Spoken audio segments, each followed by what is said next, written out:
Welcome to episode 42 of the Cycling Europe podcast, and I've escaped my home studio for the little valley where I live, and I've headed all the way up to a place called Deanhead Reservoir. And if you're familiar with my corner of West Yorkshire, you'll know that, and you'll probably know that it's the little reservoir that sits above Scamandin Water, which is the reservoir that many people know because they drive on top of the wall as they cross the Pennines from one side of the country to the other across Scamandin Dam. Now, I thought I'd head out. I'm not on the bike, by the way. I am on 2 feet. I thought I'd head out because it was such a beautiful morning and I could do with the exercise. So I'm now heading back home. This is the second attempt to actually record this. I did start by recording when I was sitting by the reservoir wall at Deanhead, but basically I started freezing. So I thought, well, no, I'm going to do this on the move, which is why I might sound slightly out of breath. I'm heading uphill. Right, so in this episode of the podcast we're going to be hearing from, two groups of people. We're going to have a monologue later on from some people who embarked on a cycling trip last year, which took in quite a few of the national parks of Britain, and they're going to be explaining what the link was between their cycle and the national parks. And in a few moments we're going to be listening to two people from Berlin, Iris and Jan, and they set off again last year on a trip that potentially will take them all the way around the world. But again, just as the people in the monologue you'll hear later, they kind of had an ulterior motive for doing the cycle. For them it was the national parks. For Iris and Jan, it was to, as they cycle, to highlight the stigma that can be associated with mental health. So we'll hear from them in a few moments. I'm also going to take the opportunity in this podcast of reflecting upon where I am with my planning for my trip to cycle around much of the Baltic Sea this summer. If you remember from episode 41 of the podcast, we heard from a chap called Bernd Shadowski, and he cycled the entire route of the Baltic Sea cycle route, Eurovelo 10, back, I think it was 2018, I think. Could have been 2019, I forget. Anyway, you'll have to go back and listen to him. But after we've heard from Iris and Jan, I'm going to be reflecting upon where I am with my planning for July and August of this year. But as I arrive at a particularly steep bit of hill, where I'm going to become increasingly out of breath, that would seem like the best time to stop talking and hear from Iris and Jan, who I spoke to earlier in January. I do sound as though I'm half asleep in the questions, so I apologise for that. Hopefully Jan and Iris make up for it with their enthusiasm. So I started, as I frequently do, by asking them to introduce themselves. I'm Iris. I'm born and raised in Berlin. I'm 44 years old, just had a birthday a few days ago. I'm a social worker and project owner of Cycling for Society, and as such, at the moment, traveling the world by bicycle. I'm Jan. I also was born in Berlin and also raised in Berlin. I'm 35 years old. Normally, I work as a consultant for data protection. Currently, I'm the co-owner of Cycling for Society, and therefore traveling the world with our social mission. Okay, we'll come to the Cycling for Society endeavour in a few moments. Are you experienced cycle tourists? Not at all. Actually, this is our first long distance tour ever. We had a brief trial in June last year to Poland. This was mainly in order to try our gear, which we were obviously buying in preparation for that trip. And we wanted to find out if we have everything we need, and if we're comfortable with our sleeping bags, whatever, and if we actually function well together while cycle touring. I mean, we've traveling before, but not on the bicycles. So no, this is our first big trip. So there were a lot of uncertainties before we started. So why cycle? Why not, I don't know, why not go on a train, or why not drive, or why not take a plane and stop at various places? Why did you decide to use a bicycle? And at first we came up with the idea to travel with the van. So with the camper van. This was our initial idea, but after some time when we thought about what could counter us, like for example, fixing the motor if something is broke or have to be repaired. And also, of course, also the money issue. Like buying a camper van is it's not cheap, and also not easy to maintain. And also because we love sport, we love cycling, and therefore we decided, yeah, why not go with our bikes? First was sounded like for us a crazy idea, but after some time, it's grown in our head. And yeah, and then in one day, as Iris also said, we bought our bikes, made a trial, and we liked it. Yeah, this was actually funny when we decided to do the bicycle tour, because we were actually quarantined because we had contact with someone who had COVID. So we were quarantined, sitting at home and being like, we really want to go, we really want to do something. And we really want to go back and travel, because we've been traveling before COVID, and we just both were forced to come back to Berlin during, like, when the pandemic started. So we were sitting at home being super bored, and we were like, we really want to go back on track. And I was like, I don't care how we do it. And even if we do it on a bicycle, I'm going to leave Berlin next year. So this was the first sentence, like, outspoken, where we were like, why not? Like, actually, this is not a bad idea. Like, why not on the bicycle? So it's probably worth pointing out that you're not in Berlin at the moment. You're currently in Turkey, and I think you've been in Turkey for quite a few weeks. And we'll talk about the journey from Berlin to Turkey in a few minutes, and also your plans from, well, when you leave Turkey. I think that's imminent in the next few days, you said.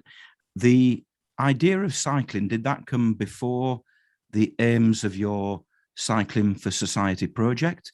Or did you think, right, okay, we want to do something for this particular project, and cycling would be a good way of actually making that happen? Which came first?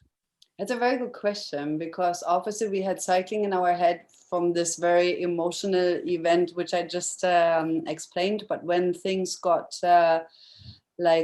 precise, and we really thought about leaving, our project came first. So we had this one day, this was, I think, in January last year, when we sat and we were like, listen, let's do something meaningful. Let's quit our jobs and travel, but let's not just travel. Let's do something we really believe in. We really want to make a change in.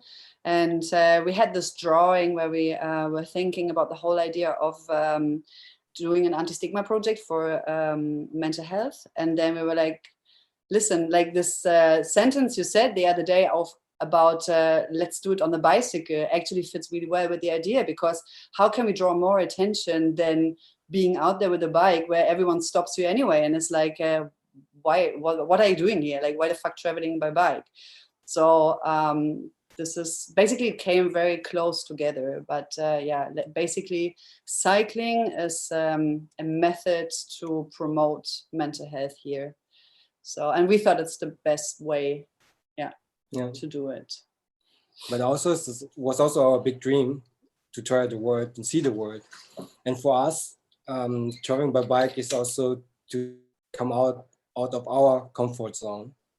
We don't want just to travel. We wanted something meaningful.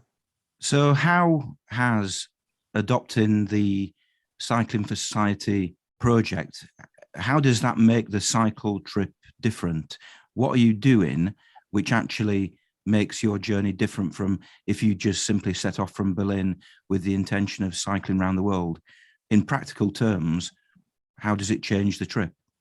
Well, in practical terms, it changes the trip in a way that we have to plan ahead much more than we wanted to. And we have to promote the trip much more than we wanted to. For example, in the beginning, we were like, no, we're not going to use social media in order to talk about what we do here. Because we really wanted to go very deep into the project itself. And also, I mean, we wanted to... we wanted this trip also to be something where we can grow from, and not wasting time on editing videos and telling everyone on Facebook or Instagram like what we do. But we realized very fast that we cannot talk about mental health and stigma without including society. I mean, we are cycling for society, so we have to include society. And this is... I mean, now it became part of our routine, but in the beginning it was like super frustrating because it's very time consuming, and like obviously not everyone you're interacting with in social media is like pro what we do, and you know, like very empathetic. Like obviously we get critiques and stuff like this. And other than that, on practical terms, I mean, we underestimated it also, like how much work it would be to work on a project like this and cycling at the same time, because cycling itself, we figured out it's a full-time job. So, and then doing the research on the organizations we are contacting, and renting hostels more often than we wanted, because we have to sit and work, and we need Wi-Fi. And when we meet people for interviews, obviously we have to wash and dress up properly, and cannot just come out of the tent completely sweaty. So things like this, we actually, we thought this is gonna be a little easier than it actually is. But so yeah, this is how it's changing our trip. Like we work a lot, like much more than we thought we would. And you mentioned meeting people. Who are you meeting? Are you meeting people who have mental health issues? Are you meeting people who are not so well versed when it comes to what the issues are of mental health? Are you working in schools? Are you working in hospitals? Are you working with youth groups? Who are you actually meeting as you cycle? So, I mean, there is very different, I call it audience within society, which we are targeting. So first of all, obviously, it's what we call affected people, like the target group itself, and their relatives. Interesting enough, before we started, I had one theory for my research, which was like every family in the world has an affected family member or friend. If we contact people, like let's say just warm showers, couch surfing, being on a campground, like just the normal interaction between people like every other bicycle tourists have, and then talk about mental health, we always like 100% in every case so far figured out that like either the person we were talking to was affected themselves or had an affected family member. And then a really fruitful conversation was starting. And sometimes they introduced us to other friends and family members. And so they're regular people we met on tour. And other than that, we speak to employees of organizations who are doing basically the work I've been doing before, like social work with what we call mentally ill people. Because also another theory I had before we started is like a lot of stigmatization actually happens from professionals towards the target group. So we wanted to research about that, and also here again, like reducing the stigmatization. So we talk a lot to organizations and employees of organizations like NGOs, institutions, whatever. And the last group we talk to is universities, because obviously education has to start somewhere. There's two groups, like two target groups here. One is social workers, psychologists, and like other people who work actually with the target group. And the other is like just any kind of student who's interested in the topic or not, and we just still get them the both. And are you recording the interviews that you have? Are you filming them? Is the plan to make a website, online resource, or is it to write a book or to make a film? What's the ultimate aim of the trip? We are researching when we are talking to people, like to institutions or universities, we have an interview which we are recording, and we have also interview questions that we prepared before, and the ultimate goal would be an best practice paper that we can publish on our website and also share it with all the institutions and organizations who are involved. Yeah, it's going to be open source. So that the participants can also see the difference. So what's the problem we have in Germany, or what are the problems in different countries? So we can find the solution. I also has a nice theory which said if the regulation in the government, in the political system is not so strict, like in Germany, everything have like laws and is regulated. But in some countries, it's not the same like in Germany. They have different rules, or they have no rules or no laws at the moment. And this could be an opportunity.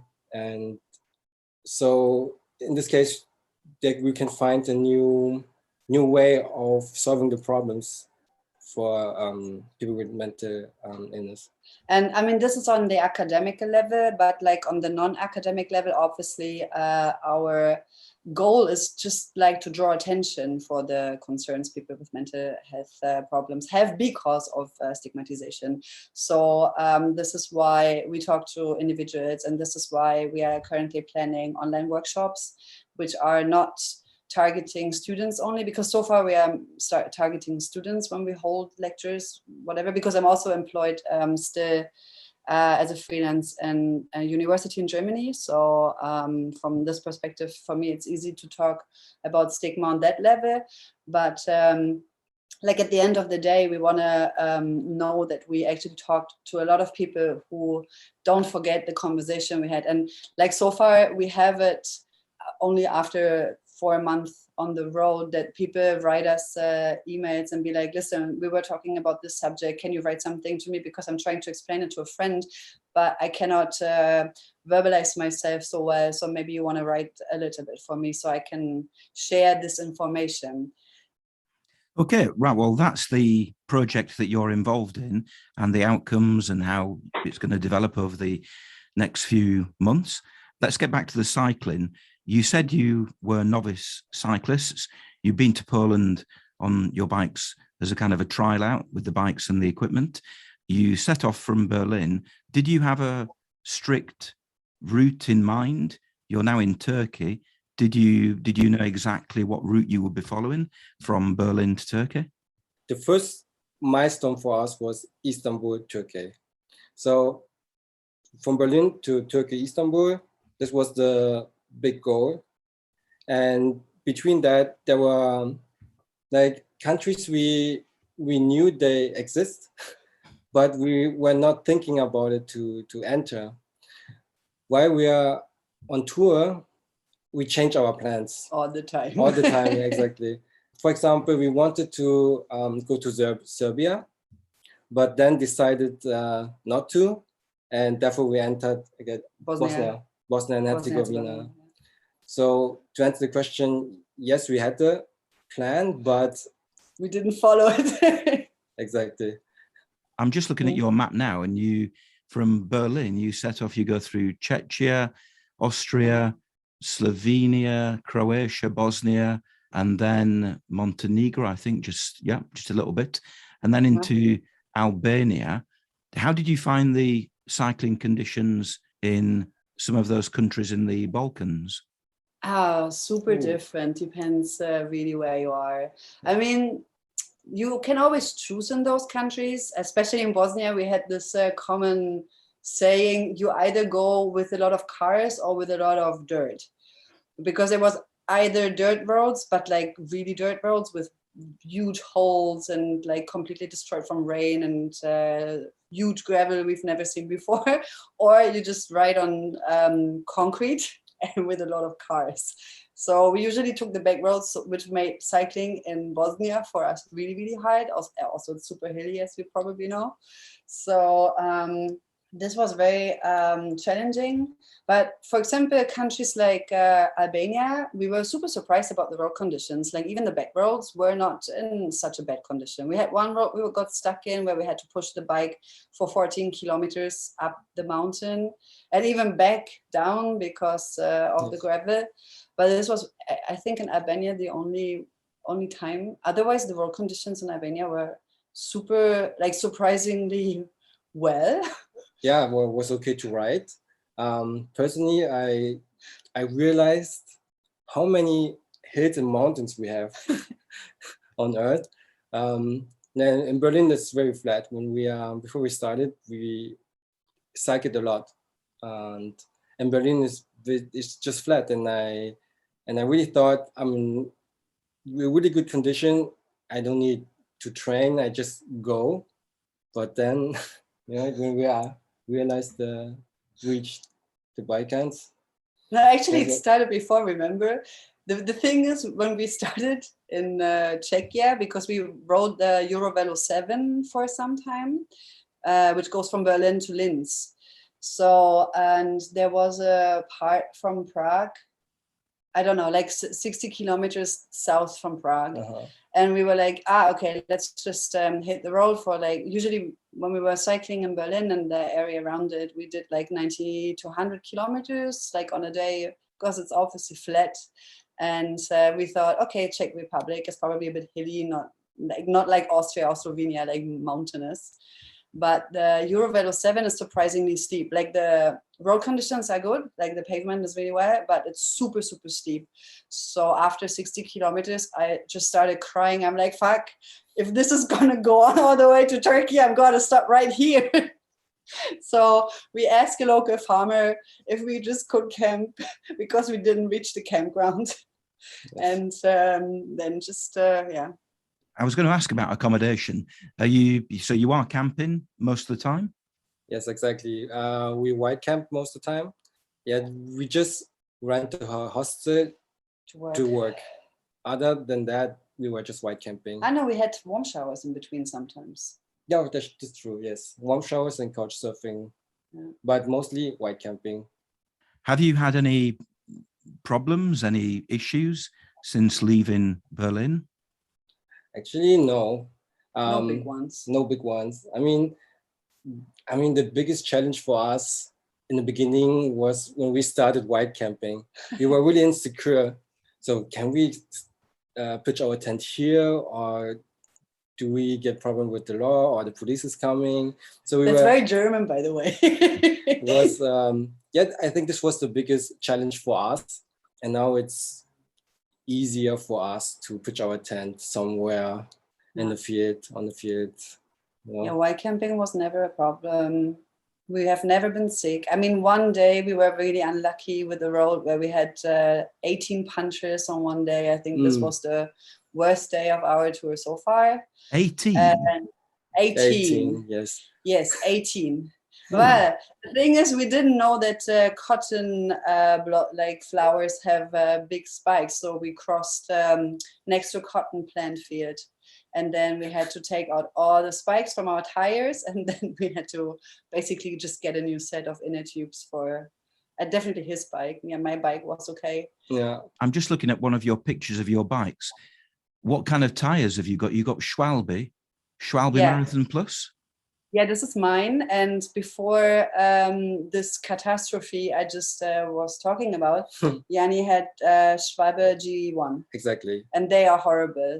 I don't know if I can say that, if this is like negative. No. But yes, they are the Schwalbe G1. They are super thin and they have no puncture protection. They are lightweight, and this was a big problem.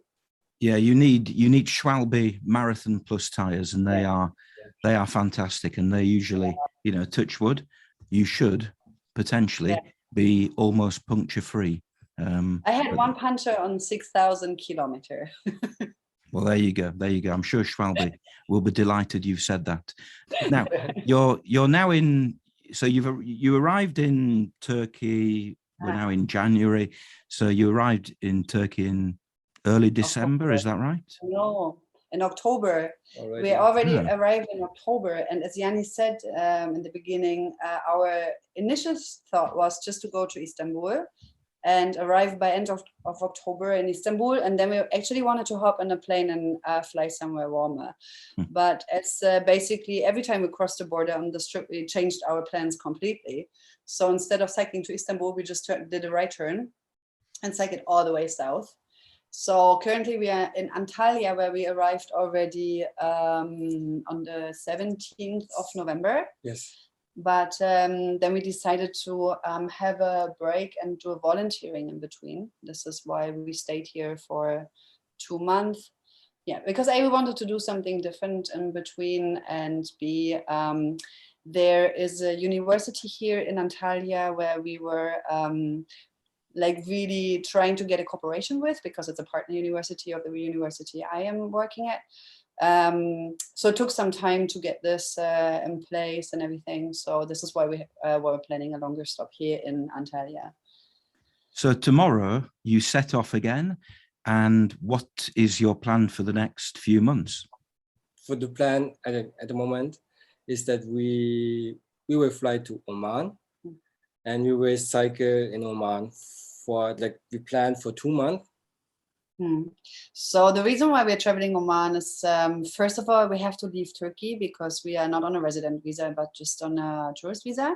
So it's gonna run out next week. So this is why we have to leave the country. And we were thinking, where can we go, which is rather close and rather warm, where we can go and cycle on. And then we did some research, and Oman looks incredible for cycling. Not so many cycling tourists actually, but incredible landscapes from desert to mountains and wadis, and like it looks crazy, like really, really interesting. And we heard also Omanis are super friendly.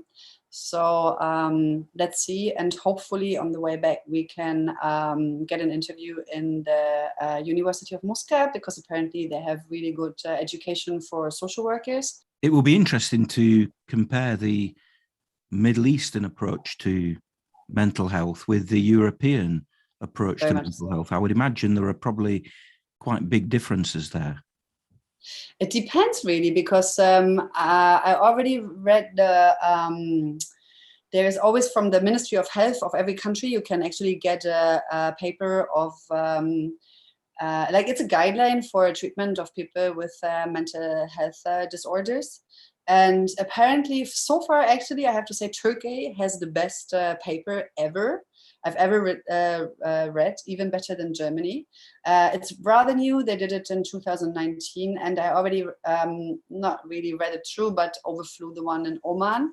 And yeah, it looks like they really thought about it. I mean, the infrastructure is not so good, obviously, so there's not so many NGOs. It's mostly state institutions, but yeah, it's definitely interesting, but so far surprisingly better than we thought.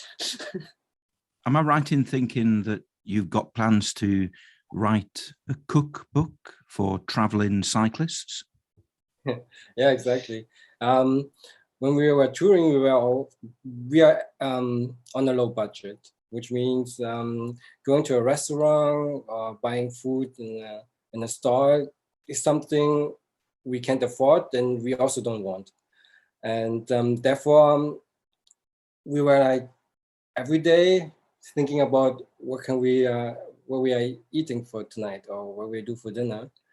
And yeah, at some point we came up with the idea that making a cookbook, which is fast meal, good meal, like for a good diet. So you have like enough energy to cycle a day, and still don't waste so much time in the evening to cook. And money. And we also took into consideration what was in the season and what was available at the moment. That sounds really interesting. Just make sure you make it available in English as well as in German. Oh, yeah. It will be in English and in German. We just finished the design, and now we are writing. The layouting. should be published while we are in Oman. So this is also something we are going to work on there while we are wild camping in the desert. Exactly. Where do you think you'll be in 12 months, in December of this year? Where do you think you'll have got to? We don't know. We really don't know. I mean, we hopefully make it to, I mean, I don't know if it's likely to make it to Bishkek by September, October. This would be lovely. If not, then not. But this would be great. And then, I don't know, we haven't talked about where we're going to spend next winter.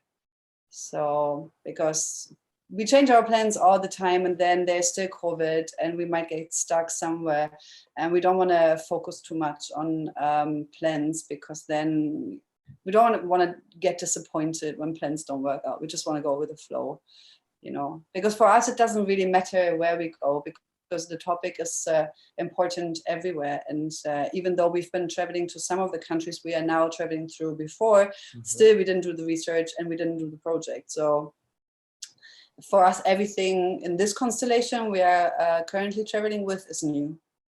So it doesn't matter where we go.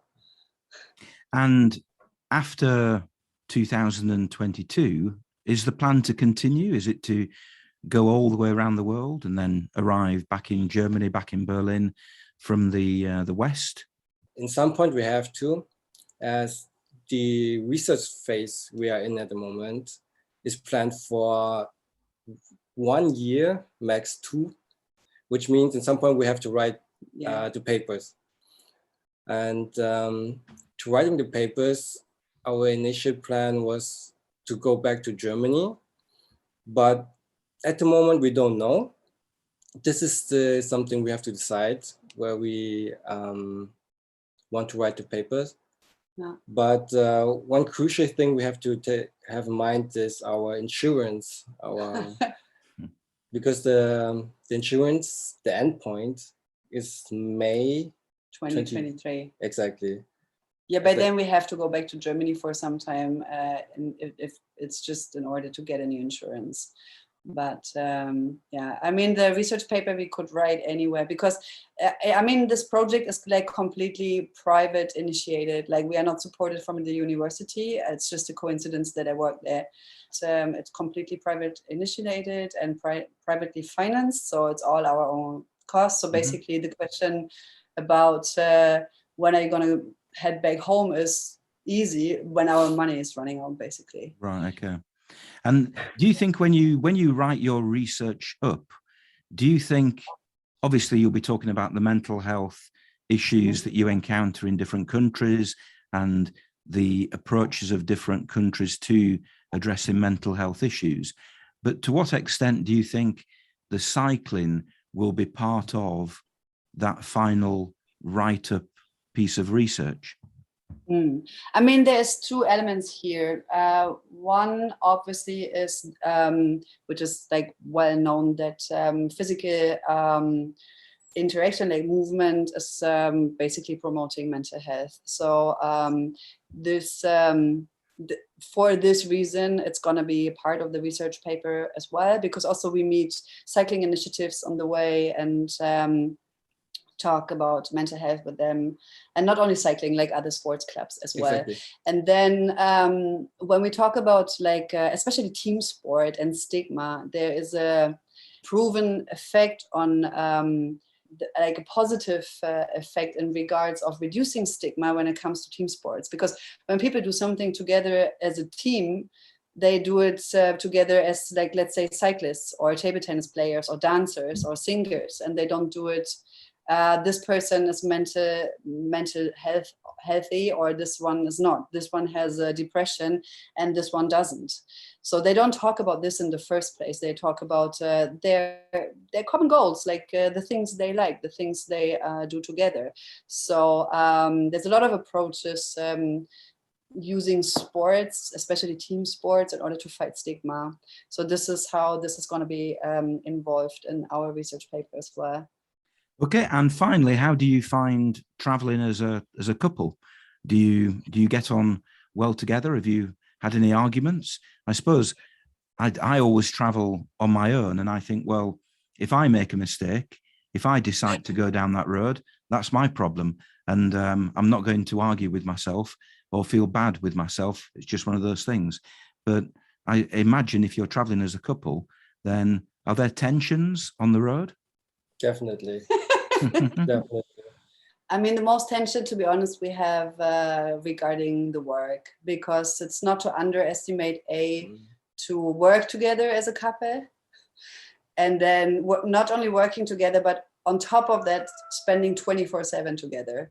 Because both of us, I was traveling alone most of my life. I was always a solo traveler, not by bike, but I was backpacking. So for me, it was I really had to get used to travel with someone in the first place, and then being surrounded by my partner all the time. Even in Berlin, we only saw each other on the weekends, so this was something we had to get used to. And then the most arguments we have when it comes to work things, because as I said before, we really underestimated how much work this project is gonna take. And we are sitting on the bike, and then we talk, and then we forgot this, we have to do this, we have to contact this person, and we forgot this. And then it's getting stressful, and then it's okay, you do this. No, but I already have to do that. And then we start fighting sometimes. So this can happen, obviously, but I think this is quite normal, spending so much time together plus working together as a couple. But on the road, no. No, nothing significant. Long may that continue, and good luck with the rest of your trip and the rest of your research. Where can people follow your trip? What's the best way that people can keep up to date with where you are, or find out more about the Cycling for Society endeavor? So as I said before, we have a lot of social media set up by now. So we have, first of all, a website which Jan is taking care of, which is www.cyclingforsociety.org. And from there, there's all those social media channels to be found. But other than that, we are on YouTube, Facebook, Instagram. Did I forget something? No. No. That's it. Exactly. Facebook, Instagram, YouTube. Yeah.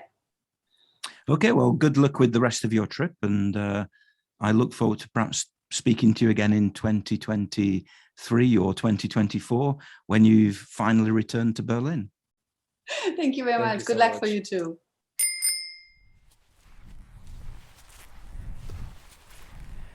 Thanks to Iris and Jan.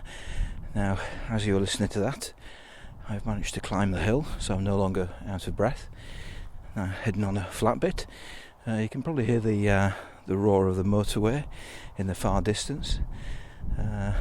Fortunately, I can't see it. Now, I dare say Iris and Jan, wherever they are, whether it's in the Middle East now or whether they've moved on, it's probably a darn sight warmer where they are than this morning.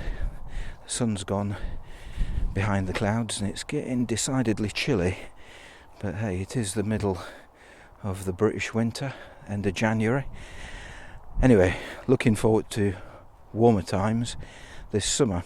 Now, I said I'd spend a few moments just reflecting upon where I am with my plans to cycle around the Baltic, and hopefully you had a chance to listen to Bernd Schidowski talking about his experiences of cycling around the Baltic back in, I think it was 2018 or 2019, partly with his son, but for most of it on his own. Now, he did the whole thing, setting off from Lübeck and returning to Lübeck a few months later. My plan is a little bit different. I don't have the amount of time that he had available, so I'll be trying to do it over about 2 months. Now, my previous long trips in Europe, I am a teacher, so I do have that advantage of having the long summer holidays to make use of.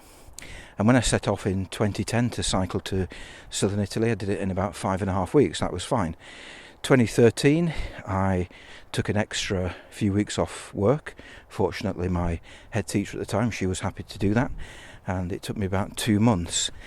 And then in 2015, when I cycled from Spain to Norway, that again was made possible, well, bit more dramatic that time, because I decided to quit my job, as I explain in the book, and then head off on, well, I was away for about 5.5 months altogether, after having spent some time in Spain trying to learn Spanish.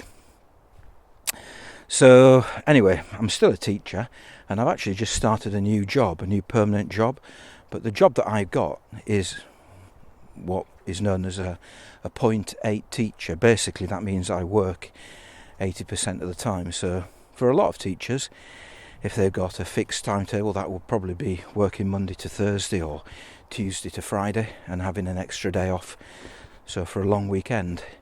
A little bit different, because the nature of what I do in the school where I'm now working is basically I fill in for absent teachers. I'm kind of an in-house supply teacher, if you like. Basically, that 0.2 that I don't work is very flexible.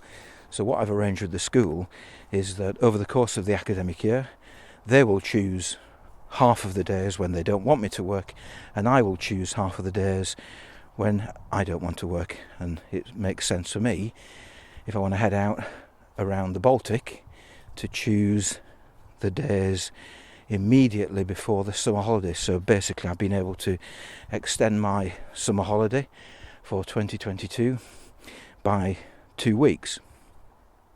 So basically I've got 8 weeks to get around the Baltic. Now, the other thing that I've kind of decided to do is that I've got out of my system this idea of cycling all the way from A to B, as I did from southern England to southern Italy, and then from Greece to Portugal, and then the last major trip from Spain to Norway, from Tarifa to Nordkapp. So what I'm going to be doing with the Baltic, I'm going to be taking a mixture of different forms of transport, and I'm going to be taking obviously a few ferries. It would be impossible to do the Baltic without taking ferries, certainly from northern England. And I'm also going to be taking probably some trains, perhaps some buses. So the current thinking is, at the end of the first week in July, when I start my summer holiday, I'm going to take the ferry over to Rotterdam. I'm then going to immediately jump on a train up to the kind of northwestern corner of the Netherlands, and then cycle along the coast of the Netherlands through into Germany, and then for the last little bit towards Kiel, I'm going to take a train.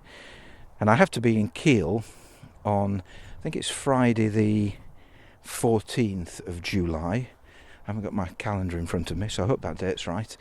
But Friday the 14th of July is when I'm taking the ferry from Kiel all the way to a place called Klaipėda in Lithuania. Now, my major change since coming up with this idea is actually I've reversed the direction that I'm going to travel in. My initial plan was to head clockwise, and I'm actually going to do it anti-clockwise because of this issue with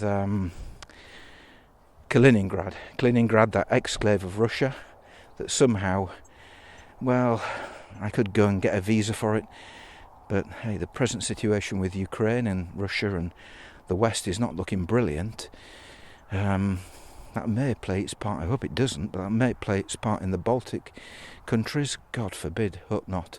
But anyway, I've taken the decision to cut Kaliningrad out of the equation, and by taking the ferry from Kiel to Klaipėda, that's exactly what I can do.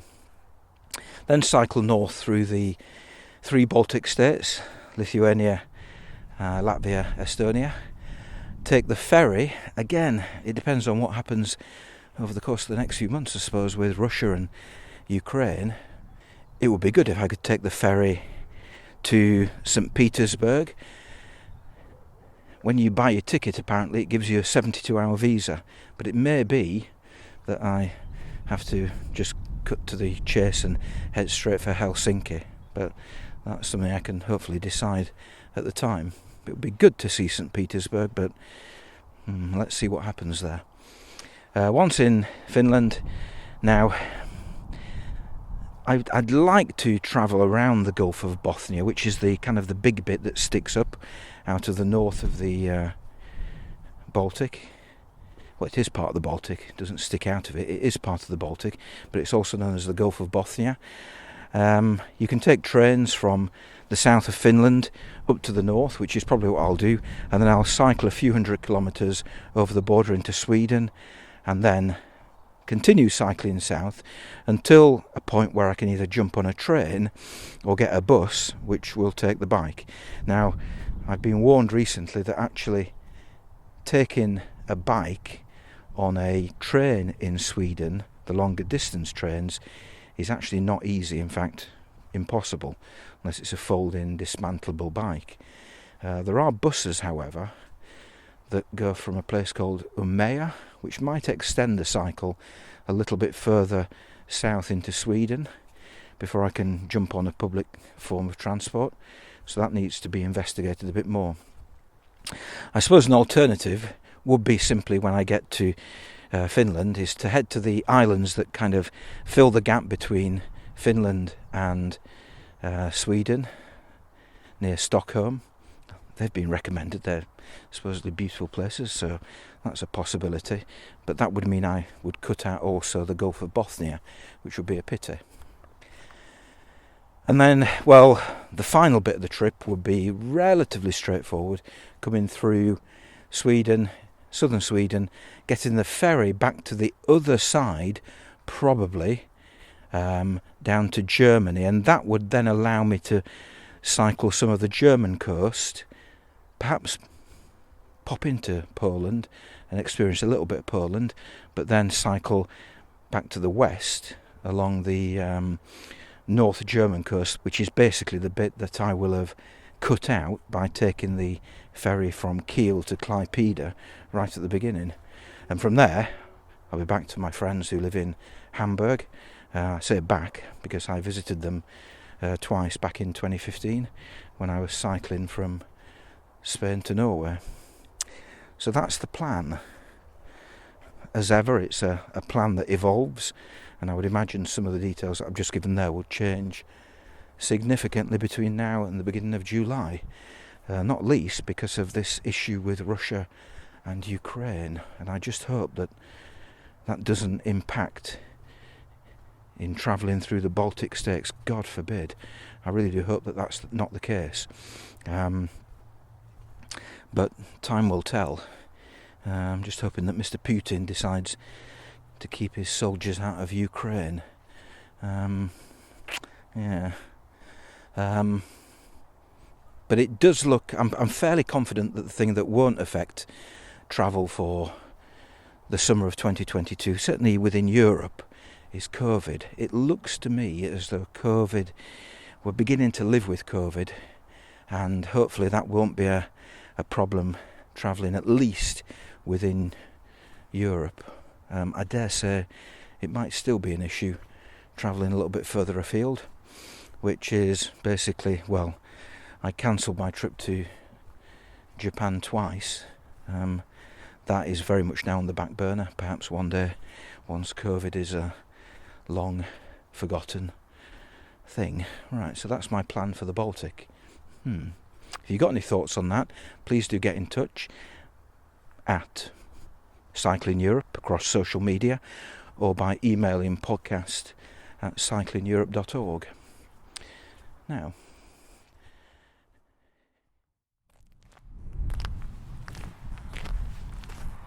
my walk around Scamandin water continues, and I'm now within eyesight, although you can't really hear it. You can kind of in the distance, but you can certainly see the M62, and I'm being observed by the looks of it by a drone. There's a drone in the sky, or is it a plane? A very small plane is approaching me. I think that might be a drone. How weird. No, it's a plane. It's a plane, definitely. Wings are far too big for a drone. You'll probably hear it in a second now. So we've heard from Iris and Jan. They're talking about their trip around the world to highlight the stigma of mental health. You've heard about my trip, my proposed trip to the Baltic in the summer of 2022, We're now going to go back to the summer of 2021 and hear from a couple of people who decided to cycle the length of Britain, taking in quite a few of the national parks.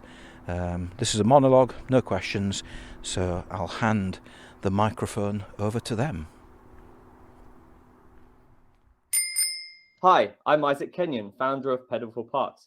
In my day job, I'm an energy transition analyst. Alongside this, I'm a trustee for the mental health charity Mind.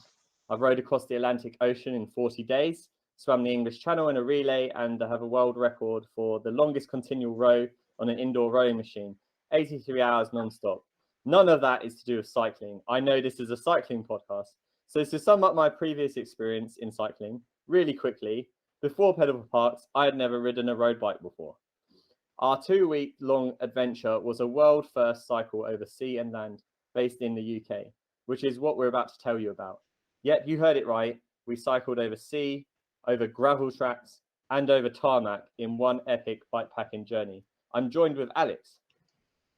Hello everyone, I'm Alex Piero, and I've been involved with Pedal for Parks since the start. I'm a French IT engineer working for a trading firm in London. My only road cycling feat of note prior to the Pedal for Parks expedition was completing the Ride London 100 in 2019. Beforehand, I was a keen rugby player and powerlifter. I'm a survivor of severe clinical depression with suicidal intent, and I'm very proud of the rapid progress I have made since attending a psychiatric hospital in spring 2019. I'm so glad that I can now provide insight and hope to others who are suffering from similar mental health issues. My principal motivation for this project is to highlight the vast number of brilliant and viable climate solutions that need rapid scaling up to preserve the marvelous natural world that we're a part of. Pedal for Parks started out as a combination of wanting to cycle the length of the UK with a group of friends and a shared frustration with not enough being done to protect and preserve our green spaces. These are essential for our physical and mental health, as well as biological ecosystems. You hear a lot of negative headlines in the press about climate change, with lots of complaining. To counter this, we wanted to find climate solutions that are not getting the credit and attention they deserve, and help them to rise above the negativity by producing a film documentary showing our adventure and highlighting these brilliant initiatives. We undertook a journey as a team, transforming ourselves to become more environmentally responsible with our adventures. We have become eco-adventurers who are now trying to inspire others and share our message on how we can all become more sustainable and eco while still leading a normal day-to-day life. The United Nations COP26 is focused on nature this year, and our expedition focused around this too. There are many reasons why we want to encourage the protection of nature, such as reduction of biodiversity loss, to create a new and maintain existing green corridors for safe animal movements, and finally, to reduce carbon emissions. So in saying that we wanted to do a climate solutions project and also a cycle, we devised a route to connect several of these solutions together. We undertook the traditional John O'Groats to Land's End cycle route, which goes across the full length of the UK, and tweaked it a little. The first thing we did was reroute to include as many national parks as possible. Secondly, we added a water bike crossing either side of the route, making this the adventure the first of its kind, and allowing us to connect the Isles of Scilly and Orkney. These are both renewable energy sustainable hubs, which featured in our route, and they would make for some interesting conversations, especially around tidal and wind energy. We would love to share our journey with you now, so we're going to go through the key highlights of our trip. Our journey started in mid-June at the tiny village of Bursay, located at the northwesternmost tip of mainland Orkney. From there, we cycled through many of Orkney's ancient relics, like Skara Brae, a 5,000-year-old ancient settlement, and saw loads of wildlife, such as killer whales, birds, and seals.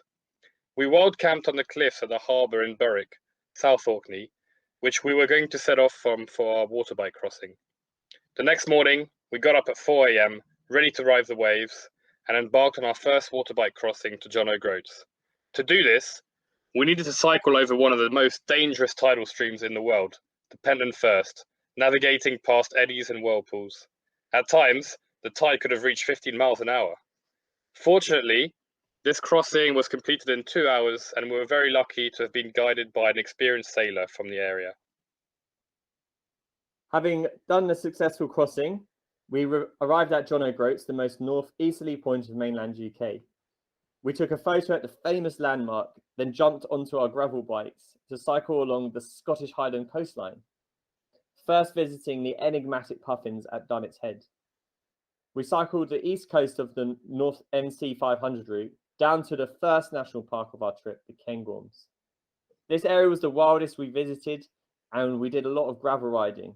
We spoke to Alan, a national park ranger, about the growing pressures of tourism and the range of conservation school programs that were being introduced across the UK as part of the curriculum. This will certainly make an impact for future generations to respect these areas.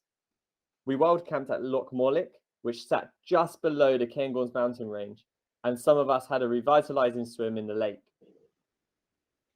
Over the next 2 days, we went off-road onto single and dirt tracks. It was quite a gravel and oftentimes mountain bike experience. Our bikes took a beating, and so did we. We ascended a lot of elevation in a short distance and saw some of the most wild and rugged terrain of the entire trip. It was quite a marvel to be amongst the mountains like this. We got lost a few times in the middle of nowhere with no signal and just our downloaded GPX files for coordinates. Every now and then, we resurfaced from the wild onto normal roads, such as when we met up with the Woodland Trust to discuss a successful restoration project they've been working on in Glenfinglas within the Loch Lomond and the Trossachs National Park.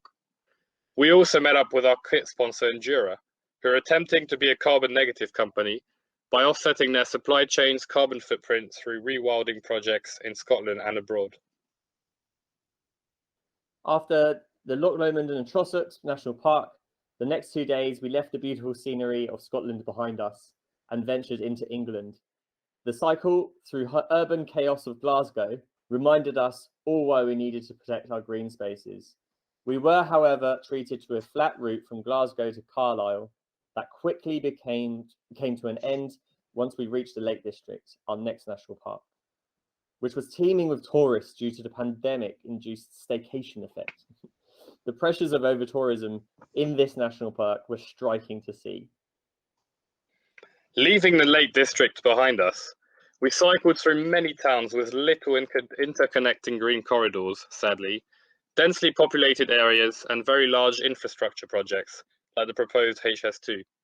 Eventually, 200 kilometres from the lakes, we reached the Shropshire Hills, and green space returned to us.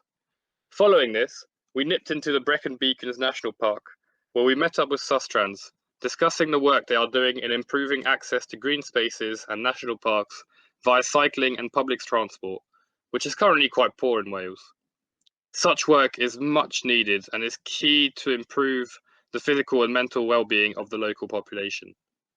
After this, we headed down the Wyre Valley area of natural beauty and over the Severn Bridge. Once in Bristol, we cycled over Clifton Suspension Bridge and ventured into Somerset to head down the famous Cheddar Gorge.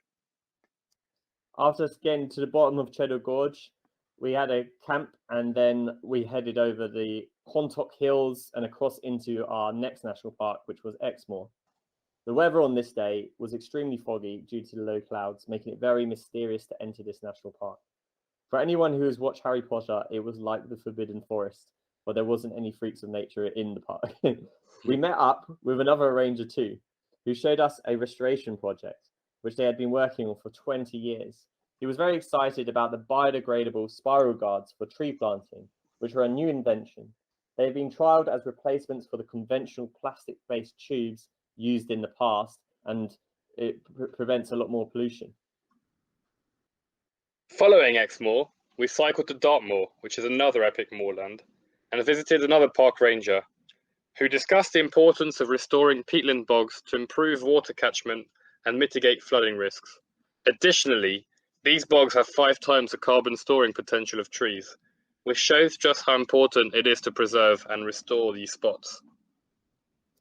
Once we were in Dartmoor, it marked our transition into Cornwall, where our diets changed to Cornish pasties, and the sun returned to us as we cycled the epic coastlines and ventured over gravel at Bodmin Moor.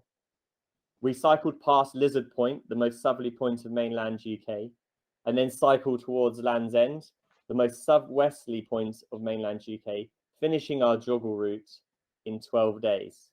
Another team of cyclists who also did the same joggle route, maybe not exactly the same, different types of journey, came up to us and said, "Hey, would you like to celebrate with us down the pub? Travel tomorrow around Cornwall." Sure, that sounds great, but our journey's not over yet. We're going to cycle over sea to the Isles of Scilly. At that moment, it just blew their mind, and we all laughed. At 8 a.m. the next morning, the conditions were perfect. This waterbike crossing was a lot further in distance than the first crossing, 53 kilometers as opposed to 12. However, after 2 weeks of pure cardio, we were a lot fitter, so we actually cycled at a faster pace here than we did during the first crossing. We had a lot more to avoid as well, and mainly ships in one of the busiest shipping lanes around the Baltic Sea. We also needed to avoid a lighthouse at the beginning, which had very dangerous rip currents. Finally, the weather and tide states can change quite dramatically out at sea, which could have made or broken our crossing. It was also very, very hot that day, for British standards at least, with a lot of sun exposure, so we were sure to stock up on sun cream, fluids, and our nice bamboo sunglasses. At times, whilst we were cycling, we couldn't see land at all, so we had to deal with that disposition as well, although having a support boat did help. Our world's first was very eventful. We were quite close to cargo ships in shipping lanes at times, and there were lots of sailing boats waving at us, wishing us luck. To our delight, halfway through the cycle, we were greeted by a pod of dolphins, which was one of the most emotional moments of the trip. We were even spotted by a passenger aboard a plane bound for the Isles. As we came into sight of land and the crowd started to cheer, everything quickly took to a turn for the worse, as both our propellers got caught in the seaweed, and we ended up having to swim the water bikes to shore, so we didn't get to quite finish the entire cycle properly. After cycling for 8 hours with a little bit of swimming thrown in, we made it to Hewtown Harbour on the Isles of Scilly, and were greeted by our support team, friends, and some curious locals.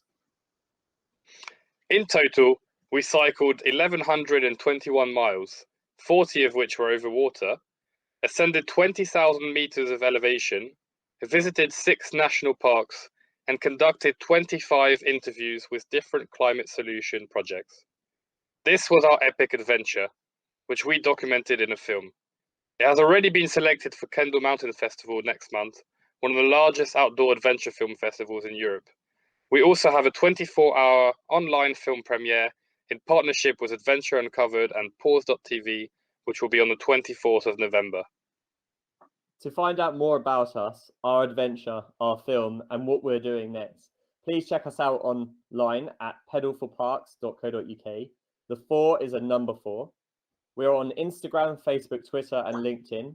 All of our social media handles are at pedal4parks, again with the number 4. Thanks for listening to our story. We would love to hear from you, so please do get in touch.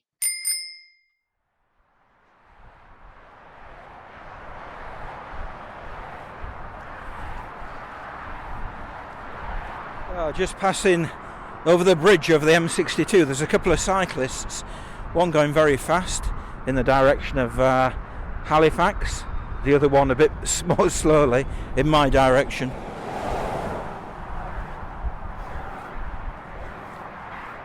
Oh, it's a cold day to be out cycling.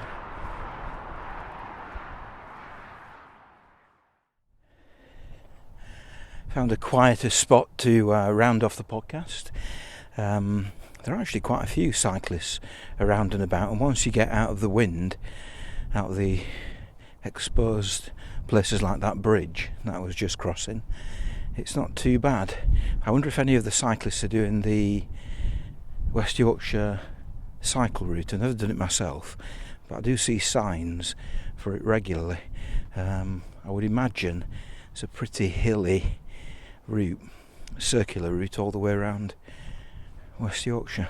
Anyway, thank you to the people from Pedal for Parks. Can't remember whether I said this before or not. That's the problem with doing it ad lib without a script. They have changed their name. That was recorded back in late 2021, and they decided not to be called Pedal for Parks anymore, and they're going to be known as Climate Explorers.